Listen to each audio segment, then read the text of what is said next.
이 세상을 살아가는 동안에 나의 힘을 의지할 수 없으니 기도하고 낙심하지 말 것은 주께서 참 소망이 되심이라. 다시 한번 이 세상을 살아가는 동안에 나의 힘을 의지할 수 없으니 기도하고 낙심하지 말 것은 주께서 참 소망이 되심이라. 하나님의 꿈이 나의 비전이 되고 예수님의 성품이 나의 인격이 되고 성령님의 권능이 나의 능력이 되길 원하고 바라고 기도합니다. 주의 길을 걸어가는 동안에 세상의 것 의지할 수 없으니 감사하고 낙심하지 말 것은 주께서 참 기쁨이 되심이라. 하나님의 꿈이 나의 비전이 되고 예수님의 성품이 나의 인격이 되고 성령님의 권능이 나의 능력이 되길 원하고 바라고 기도합니다. 하나님의 꿈이 나의 비전이 되고 예수님의 성품이 나의 인격이 되고 성령님의 권능이 나의 능력이 되길 원하고 바라고 기도합니다. 여호수아가 백성에게 이르기를 마침에 제사장 7은 양각 나팔 7을 잡고 여호와 앞에서 나아가며 나팔을 불고 여호와의 언약궤는 그 뒤를 따르며 그 무장한 자들은 나팔 부는 제사장들 앞에서 행진하며 후군은 궤 뒤를 따르고 제사장들은 나팔을 불며 행진하더라. 여호수아가 백성에게 명령하여 이르되 너희는 외치지 말며 너희 음성을 들리게 하지 말며 너희 입에서 아무 말도 내지 말라. 그리하다가 내가 너희에게 명령하여 외치라 하는 날에 외칠지니라 하고 여호와의 궤가 그 성을 한 번 돌게 하고 그들이 진영으로 들어와서 진영에서 자니라. 또 여호수아가 아침에 일찍이 일어나니 제사장들이 여호와의 궤를 메고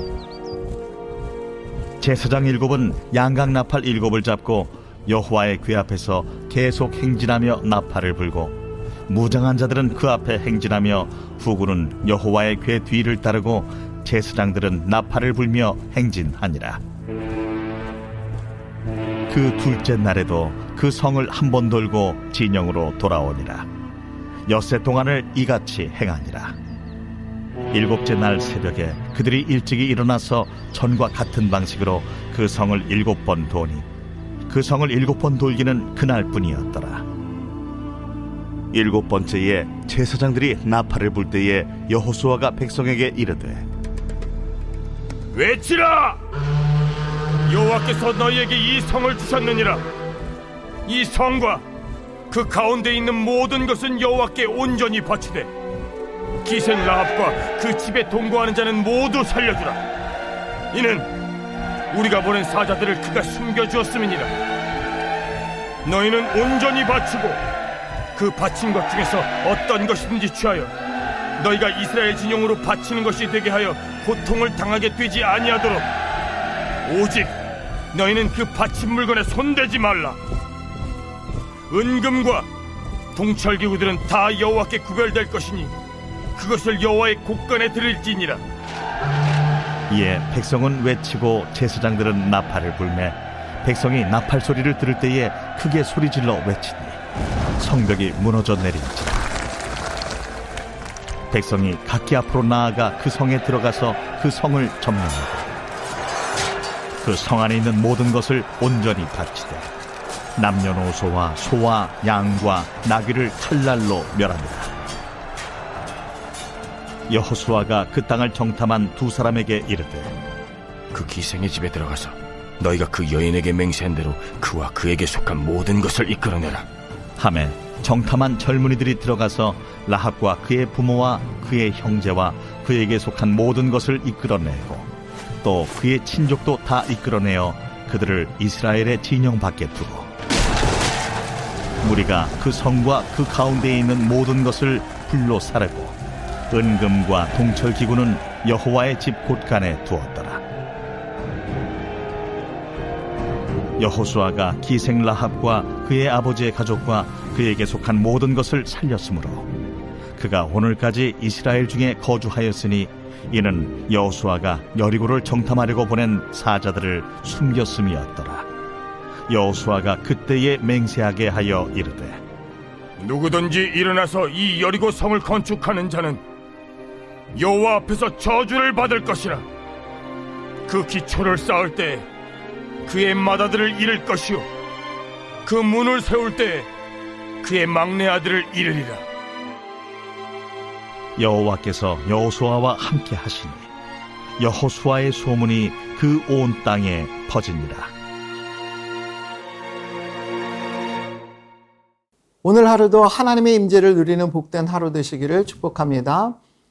우리 삶의 많은 전투에서 승리를 맛볼 수 있는 비결은 무엇일까요? 하나님께서는 계속해서 가나안을 정복하여 승리를 맛볼 수 있는 최고의 방법은 바로 하나님의 말씀에 순종하는 것이라고 말씀하고 계십니다. 객관적인 전력으로 보면 이스라엘 백성은 그들의 힘과 능력으로 이 거대한 가나안 족속과의 전쟁에서 결코 승리할 수 없습니다. 가나안 백성들은 철기 문화권의 사람들이고 이스라엘 백성은 아직 청동기나 석기 문화권에 있는 사람들입니다. 이를 현재로 비교하면 그 군사력의 차이가 미국과 스리랑카 정도라고 보면 됩니다. 객관적인 전력으로는 스리랑카가 미국과 전쟁을 해서 승리한다는 것은 절대 불가능한 일입니다. 그런데 이스라엘 백성이 승리할 수 있다는 것입니다. 그 승리의 비결이 무엇입니까? 바로 하나님의 전쟁에 이스라엘이 참여하고 있기 때문입니다. 다시 말해 하나님께서 하나님의 전쟁에 종으로 참여하고 있는 이스라엘을 위해 싸우시기 때문입니다. 그러므로 승리의 비결은 오직 하나님께만 있는 것입니다. 우리의 인생에 맞이하는 모든 전투는 우리의 것이 아닙니다. 하나님의 것입니다. 이 사실을 먼저 인식해야 합니다. 하나님께서 싸우시기 때문에 나에게 승리가 보장된 것입니다. 그 승리를 실제적으로 맛보기 위해서는 하나님을 믿는 믿음을 가지고 하나님의 말씀에 순종해야 합니다. 승리의 전제 조건은 한마디로 말씀드리면 하나님의 말씀에 순종하는 것입니다. 하나님께서는 다른 어떤 것보다도 순종을 기뻐하십니다. 사무엘상 15장 22절에 23절을 읽어보도록 하겠습니다. 사무엘이 이르되 여호와께서 번제와 다른 제사를 그의 목소리를 청종하는 것을 좋아하심같이 좋아하시겠나이까. 순종이 제사보다 낫고 듣는 것이 순양의 기름보다 나으니 이는 거역하는 것은 점치는 죄와 같고 완고한 것은 사신 우상에게 절하는 죄와 같음이라. 왕이 여호와의 말씀을 버렸으므로 여호와께서도 왕을 버려 왕이 되지 못하게 하셨나이다 하니, 순종은 하나님께서 가장 기뻐하시는 것이지만 불순종은 우상숭배와 같은 죄라고 분명히 말씀하시면서 가장 싫어하시는 것임을 분명히 밝히고 계십니다. 사울의 패망은 불순종임을 분명하게 밝히고 계신 것입니다. 기억하십시오. 하나님을 믿는다는 것은 하나님의 말씀에 순종하는 것입니다. 순종이 곧 믿음입니다. 순종 없는 믿음은 결코 믿음이 아닙니다. 이미 주어진 승리를 맛보기 위해서는 순종하는 믿음이 있어야 하는 것입니다. 그렇기 때문에 매 순간 나는 어떠한 순종을 할 것인가? 나의 순종은 진정한 순종인가를 살펴보아야 하는 것입니다. 오늘 본문을 통해 승리를 맛보기 위해 어떻게 순종할 것인가를 살펴보도록 하겠습니다. 첫 번째, 즉각적인 순종을 해야 승리할 수 있다는 것입니다. 하나님께서 여호수아에게 여리고를 정복하기 위해 어떻게 해야 할 것을 말씀하시자마자 6절에 보면 여호수아는 바로 제사장들을 불러 그 지시사항을 전달합니다. 5절과 6절을 읽도록 하겠습니다. 제사장들이 양각 나팔을 길게 불어 그 나팔 소리가 너희에게 들릴 때에는 백성은 다 큰 소리로 외쳐 부를 것이라.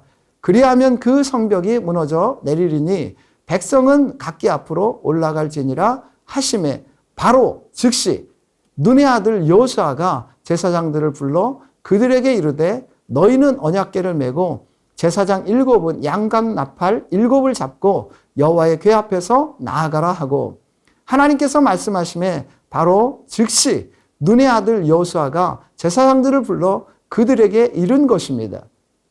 또한 8절을 보도록 하겠습니다.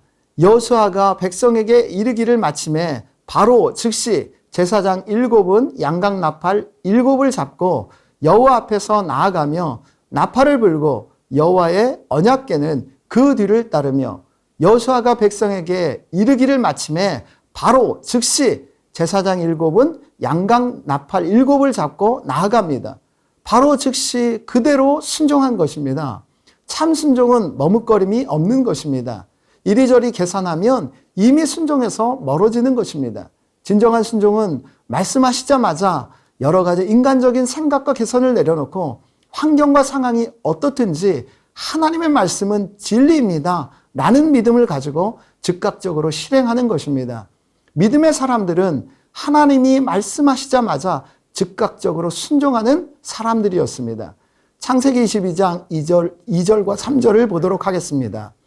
여호와께서 이르시되 내 아들 내 사랑하는 독자 이삭을 데리고 모리아 땅으로 가서 내가 네게 일러준 한 산 거기서 그를 번제로 드리라. 아브라함이 아침에 일찍이 일어나 나귀의 안장을 지우고 두 종과 그의 아들 이삭을 데리고 번제에 쓸 나무를 쪼개어 가지고 떠나 하나님이 자기에게 일러주신 것으로 가더니 아브라함은 이삭을 바치라는 하나님의 명령에 그 다음날 아침에 일찍 일어나 출발을 합니다.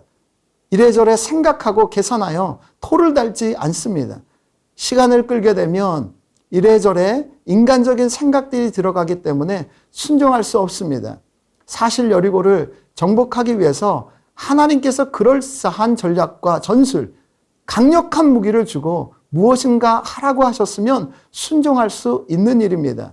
그러나 지금 여호수아와 이스라엘 백성에게 하시는 하나님의 지시는 전쟁하고는 거리가 먼 일을 지시하고 있는 것입니다. 그렇기 때문에 순종하기 참 힘든 일입니다. 그러나 진정한 순종은 시간적인 간격을 줄이고 말씀하시면 바로 즉각적으로 순종하는 것임을 보여주고 있습니다. 그 순종이 그들에게 승리를 맛보게 한 것입니다. 하나님은 우리를 사랑하시기 때문에 결코 우리를 망하게 하시지 않는 분입니다. 오히려 우리를 복되게 하시는 분이십니다. 하나님은 우리 아버지 되십니다. 그러므로 아무리 이해가 되지 않는 말씀을 하시더라도 하나님을 신뢰함으로 그 말씀에 즉각적으로 순종할 수 있는 것입니다. 부모의 입장에서도 자녀가 말하자마자 바로 순종하면 정말 기분이 좋지 않습니까? 이왕 순종하는 것 즉각적으로 순종함으로 아버지 하나님께 큰 기쁨이 되시는 더 사랑의 성도 여러분 되시기를 주님의 이름으로 축복합니다. 그리하여 하나님께서 이미 예비해 놓으신 승리를 맛보는 복된 인생 되시길 간절히 축원합니다. 두 번째, 승리를 맛보기 위해서 철저하고 온전한 순종을 해야 한다는 것입니다. 이스라엘 백성은 하나님께서 여호수아에게 지시하신 것을 전달받은 그대로 철저하게 순종합니다. 그 어느 것 하나 빼놓지 않습니다. 하나님께서 여호수아에게 말씀하신 대로, 그리고 여호수아가 제사장들과 백성들에게 그대로 전한 대로 먼저 제사장 7이 양각 나팔 7을 잡고 나팔을 불고 그 다음 여호와의 언약궤가 그 뒤를 따릅니다. 그리고 무장한 자들이 나팔 부는 제사장 앞에서 행진하고 후고는 그 뒤를 따르고 제사장들은 나팔을 불며 행진합니다. 백성에게 아무 소리도 내지 말고 행진하라고 합니다. 그 지시대로 백성들은 아무 소리도 내지 않고 행진합니다. 이렇게 엿새 동안을 합니다. 어느 정도 상식선에서 가능한 것만 순종하는 것이 아닙니다. 하나님께서 지시한 모든 사항을 다 지켜 순종합니다. 진정한 순종은 이것은 내가 이해하고 할 만하니까 하고 저것은 내 상식선에서는 이해가 되지 않고 하기 귀찮고 힘들기 때문에 안 하고 하는 것이 아닙니다. 진정한 순종은 지시한 모든 것을 철저하게 하는 것입니다. 시간적으로도 하루 이틀 해보고 하는 것은 순종이 아닙니다. 순종은 하라고 한 그날까지 하는 것입니다. 첫 번째 날, 그리고 두 번째 날 매일 한 바퀴씩을 돌 때마다 여리고성에 조그마한 금들이 가는 것을 보았다면 순종하기 쉬웠을 것입니다. 그런데 매일 6일 동안 돌았는데도 여리고성에는 아무런 변화가 없었습니다. 아무런 징조가 보이지 않았습니다. 그럼에도 이스라엘 백성은 6일 동안 그와 같이 순종하였습니다. 7일째 7바퀴를 다 돌았는데도 아무런 변화가 없었습니다. 그럼에도 이스라엘 백성은 끝까지 순종합니다. 이것이 어떻게 가능했을까요? 이 눈에 아무 증거가 보이지 않음에도 불구하고 이스라엘 백성이 끝까지 철저하게 온전하게 순종할 수 있었던 힘은 어디에서 비롯되었을까요? 그것은 바로 여호와 하나님의 임재를 현재 경험하고 있기 때문입니다. 다시 말해 현재 이 자리에서 하나님을 인식했기 때문에 가능한 것이었습니다. 이스라엘 백성은 지금 여호와 하나님 앞에서 행진하고 있는 것입니다. 다시 말해 하나님의 임재하심을 인식하면서 모든 것을 행하고 있는 것입니다. 철저한 순종이 가능하려면 하나님께서 지금 이 자리에 나와 함께 하신다는 것을 인식해야만 합니다. 제사장들이 나팔을 부는 행위가 바로 하나님의 임재를 상징하는 것입니다. 출애굽기 20장 18절에서 20절을 보도록 하겠습니다. 뭇 백성이 우레와 번개와 나팔 소리와 산의 연기를 본지라 그들이 볼 때에 떨며 멀리 서서 모세에게 이르되 당신이 우리에게 말씀하소서 우리가 들으리이다. 하나님이 우리에게 말씀하지 말게 하소서 우리가 죽을까 하나이다. 모세가 백성에게 이르되 두려워 말라. 하나님이 강림하심은 너희를 시험하고 너희로 경외하여 범죄치 않게 하려 하심이니라. 여기에 나팔 소리는 사람이 낸 소리가 아닙니다. 하나님께서 임재하실 때 나팔 소리와 같이 들린 것입니다. 보이지 않는 하나님의 임재가 바람 소리로 들려진 것입니다. 하나님의 호흡으로 느껴진 것입니다. 또한 언약궤 역시 하나님의 임재를 상징하는 것입니다. 사실 하나님께서 여호수아에게 여리고성을 정복하기 위해 주신 지시사항은 하나님의 임재를 나타내는 제2 예배의 모습인 것입니다. 우리가 하나님의 말씀을 철저하고 온전하게 순종하려면 하나님께서 지금 여기에 나와 함께 하신다는 것을 인식해야만 한다는 것입니다. 하나님께서 지금 이 자리에서 나와 함께 하셔서 말씀하신다는 사실을 느낀다면 순종할 수밖에 없는 것입니다. 그런데 이 하나님의 임재를 느끼지 못하고 인식하지 못하기 때문에 어느 정도의 순종만 하는 것입니다. 이것은 순종이 아닙니다. 사울왕은 하나님의 임재를 전혀 인식하지 못했기 때문에 자신의 정력에 따라 하나님의 말씀을 부분적으로 순종하였습니다. 그 결과 하나님께 버림받는 비극적인 인생을 살았습니다. 반면 다윗은 늘 하나님의 임재를 현재의 삶 속에서 느끼고 인식하였기 때문에 철저하고 온전한 순종을 하여서 매 순간 승리를 경험하는 복된 인생을 살았던 것입니다. 여호수아와 이스라엘 백성은 눈에 아무런 증거가 보이지 않아도 아무 소리도 내지 않고 하나님의 임재 앞에서 묵묵히 7일째 7바퀴를 돌았습니다. 그래도 아무런 변화도 없었습니다. 마지막 명령인 제사장들이 나팔을 불 때 백성들이 모두 함께 소리를 지릅니다. 끝까지 철저하고 온전하게 순종하였더니 여리고성이 무너진 것입니다. 승리하게 된 것입니다. 이 여리고 사건의 결론을 27절에서 다음과 같이 내립니다. 여호와께서 여호수아와 함께 하시니 여호수아의 소문이 그 온 땅에 퍼지니라. 철저하고 온전한 순종으로 여리고성을 무너뜨린 이 사건을 통해 열재앙과 홍해를 가르심으로 애굽을 심판하신 그 하나님께서 여호수아와 함께 하신다는 소문이 가나안 온 땅에 퍼지게 되었다고 합니다.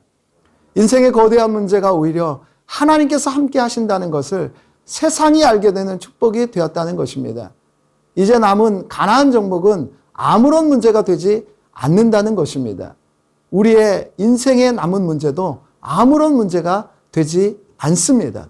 이왕 순종하는 것, 매 순간 하나님의 임재를 인식하면서 말씀하신 모든 것을 철저하게 완벽하게 순종함으로 큰 승리를 매일의 삶 가운데 맛보시는 더 사랑의 성도님들 되시기를 축원합니다.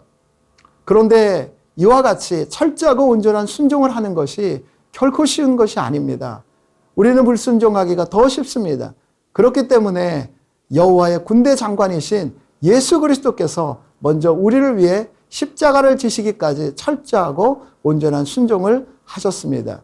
빌립보서 2장 8절을 읽고 말씀을 마치도록 하겠습니다.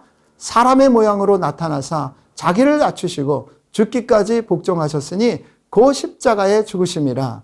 예수님께서 죽기까지, 즉 철저하고 온전하게 순종하심으로 우리가 하나님의 자녀가 되었습니다. 하나님께서는 이 예수님의 철저하고 온전한 순종을 보시고 불순종한 우리를 순종의 자녀로 여겨주신 것입니다. 이것이 놀라운 은혜입니다. 이 은혜를 입은 우리 역시 하나님의 말씀에 철저하고 온전한 순종을 할 수 있는 것입니다. 하나님의 현현이신 예수 그리스도를 바라보며 내 안에 임재하신 성령을 의지하여 끝까지 철저하고 온전한 순종을 하심으로 날마다 하나님께서 예비하신 승리를 맛보는 복된 인생 되시길 간절히 축원합니다. 다음 기도 제목을 읽고 함께 기도하는 시간을 갖도록 하겠습니다. 첫 번째, 매일의 삶 속에서 하나님께서 말씀하신 것에 즉각적이고 철저하고 온전한 순종을 하는 진정한 순종의 사람이 되게 하옵소서. 아멘. 두 번째, 진정한 순종의 사람이 되기 위해 하나님의 임재하심을 매 순간 경험하게 하옵소서. 그리하여 늘 승리를 맛보게 하옵소서. 순종함으로 하나님의 임재를 더욱 친밀하게 누리는 오늘 하루 되게 하옵소서. 아멘. 세 번째, 이번 주 비전 금요기도에 말씀으로 섬기시는 김성교 선교사에게 크신 은혜를 주시어 꼭 필요한 말씀을 강하고 능하게 전하게 하시어 참석하는 모든 성도들이 하나님의 비전을 보는 은혜를 누리게 하옵소서. 아멘.